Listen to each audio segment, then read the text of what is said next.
दिखाएँ हम आपको। तो जैसे देखिए ये आपका यूनिवर्सल सेट का है, ठीक है? तो एक एग्ज़ाम्पल और लेके दिखाएँ हम आपको। जैसे मान लीजिए आपका एग्ज़ाम्पल नंबर 2 है, ये तो फर्स्ट था। तो ए इक्वल्स टू क्या होगा 1 2, 1 और 2, ठीक है? 1 और क्या हो गया 2 हो गया, ठीक है? ये पॉइंट नहीं है, ठीक है? बी इक्वल्स टू क्या होगा 2 और 4 ले लो, ठीक है? सी इक्वल्स टू क्या ले लो आपका 1 3 और 5 ले लो, ठीक है? डी इक्वल्स टू क्या ले लो आपका 1 2 3 4 एंड 5 एंड 6, फिर 7 और 8, ठीक है? तो ये क्या हो गया आपका यूनिवर्सल हो गया। क्यों यूनिवर्सल हुआ? क्योंकि इतने जो टर्म्स हैं, ए के भी हैं, बी के भी हैं, सी के भी हैं, तो किस में मिल रहे हैं सब? आपके यूनिवर्सल डी में मिल रहे हैं। किस में मिल रहे हैं बेटा?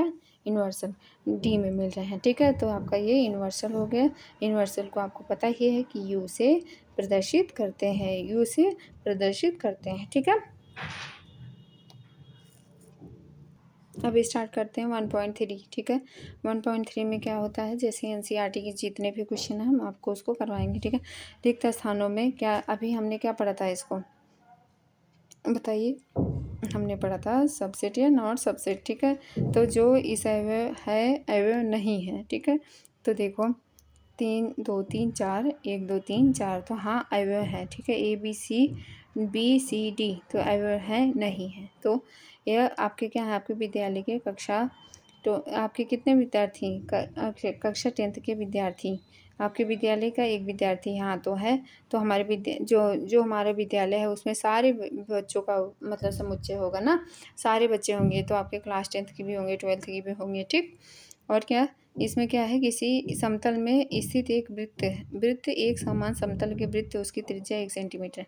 भाई 1 सेंटीमीटर है। मान ली हमारे यहाँ मतलब जैसे एक वृत्त है, एक वृत्त के अंदर कितने भी वृत्त खींचे जा सकते हैं। जैसे एक वृत्त ये है, ये है, ये है, तो 1 सेंटीमीटर का भी तो खींचा जा सकता है। तो इसलिए क्या है, हमारे ये एलिमेंट होगा, ठीक है?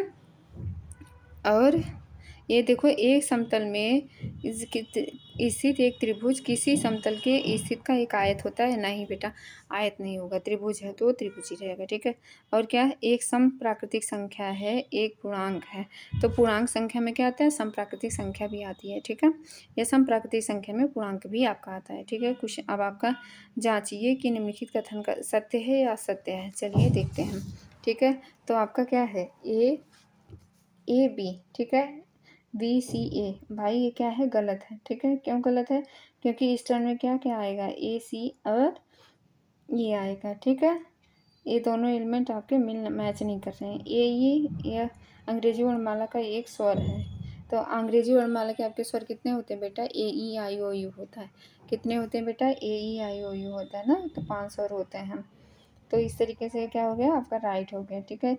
1 2 3, यहाँ क्या लिखा है, 1 3 5, तो क्या एलिमेंट मिल रहे हैं? 3 3 पद तो हैं, नंबर तो 3 3 है, बट आपके मैच नहीं कर रहे हैं जो नंबर है। तो इसलिए क्या हो जाएगा, गलत हो जाएगा। और यहाँ पे ए दिया है, यहाँ पे ए बी सी दिया है, तो ए बी सी के अंतर्गत ए आ जाएगा, ठीक है? तो आपका राइट आंसर हो गया, ठीक है? ए में यहाँ पे क्या दिया है, ए बी सी क्या दिया बेटा, ये आपका belongings to A B C, तो इसलिए क्या हो जाएगा, ये गलत हो जाएगा, ठीक है? ये संख्या 6 से कम एक सम प्राकृतिक संख्या है, एक प्राकृतिक संख्या जो 36 को विभाजित करती है। तो बेटा ये क्या होगा, आपका सबसेट होगा। क्यों होगा, 1 2 3 4 5 6 9 12 18 36, इस तरीके के ये सारे नंबर आ जाएंगे, ठीक? अब इस क्वेश्चन को देखते हैं। देखो मान लीजिए ये बराबर 1 2 3 4 5 और दिए है, तो कौन सा कथन सही नहीं है? देखो 3 4, क्या 3 4 है? हाँ है ना, तो ये सही है। अब देखो 3 4 बिलोंगिंग्स टू ये, क्या बिलोंग 3 4 1 में बिलोंग कर रहा है? नहीं। तो ए में बिलोंग कर रहा है? नहीं। तो हमारा क्या होगा, ये राइट आंसर नहीं होगा। 3 4 क्या है, आपके सबसेट हैं ए के, तो 3 4 आपके सबसेट नहीं है बेटा, ठीक है? और क्या, एक बिलोंगिंग 1 बिलोंगिंग्स टू ये, 1 बिलोंगिंग्स टू ये है, हाँ है, ठीक है? ए में है, ए वाले पद में ये है, ठीक है? देखो ये वाला पद क्या है, और क्या कर रहे हैं, ए सबसेट ऑफ ए ना, तो क्या होगा, ये आपका एक है, नहीं है। तो इसमें तो 1 2 5, 1 2 और 5 सबसेट है ए का, मतलब सारे समुच्चय का सबसेट क्या है, ए है, ठीक है? तो ये आपका राइट आंसर हो गया। क्वेश्चन नंबर 4 पर चलते हैं। क्वेश्चन नंबर 4 कह रहे हैं कि निम्नलिखित समुच्चयों के सभी उप समुच्चय लिखिए। ठीक है, तो इसमें ए दिया है, ए बी दिया है। जैसे देखो, ए की 2 की पावर 0 का वैल्यू क्या हो जाएगी 1 ना। 2 की पावर 0 की वैल्यू क्या हो जाएगी 1, और 2 की पावर 1 की वैल्यू क्या होगी 2 की पावर 1 की वैल्यू 2 हो जाएगी। उसी तरीके से यहाँ पे 2 की पावर 2 हो जाएगा तो कितने अवयव आएंगे आपके पास 4 आएंगे ना, और यहाँ पे कितना आ जाएगा 8 आएगा। ठीक है, तो सभी उप समुच्चय लिखिए। तो इस तरीके से आपके देखो 2 की पावर n का समुच्चय क्या होगा 2 की पावर 1 का क्या होगा, एक तो 5 होगा और एक वही खुद नंबर हो जाएगा। ठीक, इस तरीके से आएगा। क्वेश्चन नंबर 4 में आपको सॉल्व करके दिखा देती हूँ। ठीक है, जैसे ए दिया हुआ है आपको, तो ए एक तो 5 होगा और दूसरा क्या होगा, दूसरा आपका क्या होगा एक 5 होगा, या एक आपका रिक्त समुच्चय होगा और ये दूसरा क्या हो जाएगा खुद का नंबर हो जाएगा। ठीक है, तो ये आपके क्या होंगे उप समुच्चय होंगे। इसी तरीके से आपका सेकंड जो होगा ए और बी, ए और बी, तो पहले क्या आ जाएगा आपका ए आ जाएगा या 5 लिख लो। ठीक है, उसके बाद क्या लिख लो आप ए बी लिख लो। ठीक है, और क्या आएगा एक बार ए आ जाएगा और दूसरी बार क्या आएगा बी आ जाएगा। तो इस तरीके से कितने हुए 2 पद हैं, तो 2 की पावर n, तो 2 की पावर 2 कर देंगे तो 4 पद आ गए, तो 4 नंबर्स हमारे यहाँ पे कंप्लीट हो गए। ठीक है, इसी तरीके से यहाँ पे क्या है थर्ड नंबर का है आपका क्या है 1 2 और 3, 1 2 और 3 है। ठीक है, 1 2 3 को आप क्या ऐसे करोगे 2 की पावर n, 2 की पावर n मतलब n इक्वल्स टू कितना आ गया 3, तो 2 की पावर 3 इक्वल्स टू क्या आ जाएगा 8, 2 की पावर 3 इक्वल्स टू 8 आ जाएगा। ठीक है, अब 2 की पावर जब 8 आ गया तो कैसे लिखोगे आपको, पहले तो सबसे पहले टर्म हमारा 5 लिख लो, फिर उसके बाद वही संख्या आ जाती है तो 1 2 और 3 लिख लो, फिर उसके बाद क्या लिखो सारे पद को एक एक करके लिख लो। फिर ठीक है, फिर उसके बाद हमारा क्या लिखेंगे 2 2 पद को लिख लो, 1 और 2 लिख लो, फिर उसके बाद क्या लिख लो 1 और 3 लिख लो। ठीक है, फिर क्या लिख लो 2 और 1 लिख लो। ठीक है, फिर क्या लिख लो 2 और 3 लिख लो। ठीक है, कितने बने 1 2 3 4 5 और 6 7 और 8 बन गए, तो ये हमारा राइट आंसर हो गया। ठीक है, पी ए के कितने आए हुए हैं, यदि यदि ए इक्वल्स टू क्या हो 5 हो तो क्या होगा 2 की पावर n, 2 की पावर n मतलब 2 की पावर 0 इक्वल्स टू क्या होगा 1। ठीक है, तो इसका उप समुच्चय जो बनेगा उप समुच्चय बनेगा आपका 5। ठीक है, अब क्या होगा पी ए इक्वल्स टू आपका हो जाएगा क्या बनेगा 5, पी ए इक्वल्स टू क्या हो जाएगा आपका 5 आंसर आ जाएगा। ठीक, ये हमारा क्वेश्चन नंबर कौन सा था 5 था। ठीक, चलो देखो क्वेश्चन नंबर 6। क्वेश्चन नंबर 6 में क्या कहा गया है निम्नलिखित के अंतराल रूप में लिखिए। ठीक है, तो ये आपका देखो इसमें कौन सा आया, ये आया आपका इस तरीके से ना, इस तरीके से किस में आता बेटा, हमने क्या बताया था आपको ओपन ना, क्या बताया था ओपन ना, तो क्या आ जाएगा आपका यहाँ 4 से लेके 6 तक, तो आपका क्या आएगा -4 से लेके 6 तक।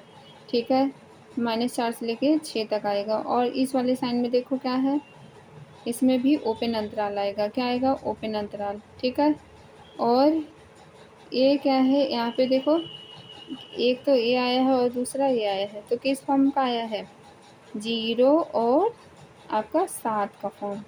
ठीक है, 0 और 7 फॉर्म हो जाएगा, ये आपका क्लोज हो जाएगा और ये क्या हो जाएगा ओपन। ठीक, और यहाँ पे क्या दिया है यहाँ पे भी आपका ओपन इंटरवल आएगा ना कि क्लोज इंटरवल, ओपन इंटरवल आएगा, बंद अंतराल आएगा ना, तो बंद अंतराल आपका कैसे हो जाएगा 3 और 4 के फॉर्म में हो जाएगा। ठीक है, सिर्फ आपको कोष्टक बदलने हैं और कुछ नहीं करना है। ठीक है, क्वेश्चन नंबर 7 है आपका, 7 क्या दिया है निम्नलिखित अंतरालों के समुच्चय निर्माण के रूप में लिखिए।